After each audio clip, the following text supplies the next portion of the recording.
नमस्कार. आज वैशाख शुद्ध नवमी. आज आपण श्री तुकारामांचा एक अभंग बघणार आहोत. घेई घेई माझे वाचे, गोड नाम विठोबाचे. तुम्ही घ्या रे डोळे सुख, पहा विठोबाचे मुख. तुम्ही ऐका रे कान, माझ्या विठोबाचे गुण. मना तेथे धाव गेई, राहे विठोबाचे पायी. तुका म्हणे जीवा, नको सोडू या केशवा. श्री विठ्ठलांविषयीचा नितांत जिव्हाळा आणि आदर विलक्षण भक्तिपूर्ण अंतःकरणाने मराठी संतांनी आपल्या काव्यातून व्यक्त केला आहे. पंढरपूर या तीर्थक्षेत्री वास्तव्य करून राहिलेल्या विठ्ठलावर अगदी ज्ञानेश्वरांपासून सर्वांनी मनःपूर्वक प्रेम केले.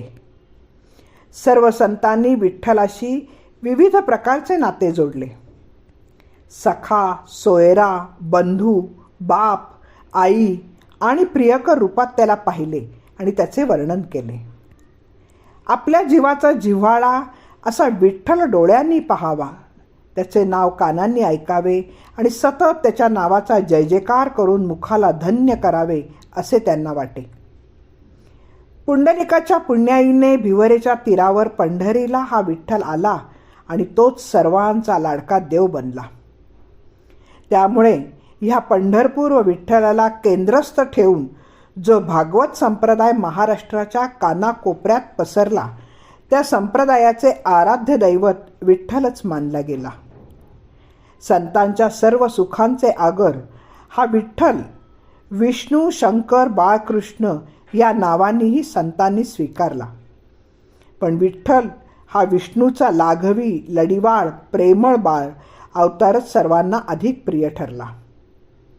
त्यामुळे तुकारामांनी स्वतः एका अभंगात म्हटले आहे की या विठ्ठलाचे गुण गाण्याने आणि रूप पाहण्याने माझी तृप्तीच होत नाही. धनी न पुरे गुण गाता, रूप दृष्टी न्याहाळीता. बरवा बरवा पांडुरंग, कांती सावळी सुरंग. जीवनाला चैतन्य प्राप्त करून देणारे हे त्यांचे आवडते दैवत विठ्ठल विटेवरी करकटावरी ठेवून उभे असलेले त्यांनी पाहिले आणि ते अक्षरशः वेडे झाले. राजस सुकुमार मदनाचा पुतळा असलेले ते सुंदर ध्यान त्यांच्या डोळ्यापुढून जाईना. ते आपल्या वाणीला म्हणतात, हे वाचे, अगं तू सतत माझ्या या सुंदर सुकुमार विठ्ठलाचे गोड नाम घेत जा. हे माझ्या डोळ्यांनो, तुम्ही माझ्या विठ्ठलाचे गोड सुंदर देखणे मुख पहा आणि त्या देखण्या विठोबाच्या दर्शनाचे सुख अनुभवा. कर्णेंद्रियांनो, तुम्ही माझ्या गुणी विठोबाचे गुणच ऐकत जा. आणि हे मना, तू निरंतरच विठोबाकडेच धाव घे आणि त्याच्या चरणापाशी राहा. तुकाराम महाराज म्हणतात, माझ्या जीवा, तू माझ्या प्रिय केशवाचा त्याग कधीही करू नकोस. श्री तुकाराम महाराजांनी आपल्या जिव्हा, कान, डोळे, मन आदी इंद्रियांना एका विठ्ठलाशिवाय अन्य कशाचाही विचार न करण्याची सूचना दिली आहे. वाचेने नामच घ्यावे, कारण नाम हे सर्व व्यापक, अमृताप्रमाणे संजीवक, विठ्ठलाची सहज प्राप्ती करून देणारे, वाचेने सहज सुलभतेने घेता येणारे असे भक्ती साधन असून ते साधनाचे शिरोरत्न आहे असे त्यांना वाटते. ते म्हणतात, हेची माझे गाणे तुझे नाम संकीर्तन. त्याचप्रमाणे जिभेने त्यांना साथ दिल्याचेही ते सांगतात. बैसला विठ्ठल जिभेची या माथा, नवदे अन्यथा आन दुजे. त्यांच्या डोळ्यांनाही त्या श्रीमुखाचे दर्शन झाल्याशिवाय चैन पडत नाही. अनंत लावण्याची शोभा असलेला तो विठ्ठलच सतत दिसतो. दर्पणी पाहता रूप न दिसे वो आपुले, अशी स्थिती आली.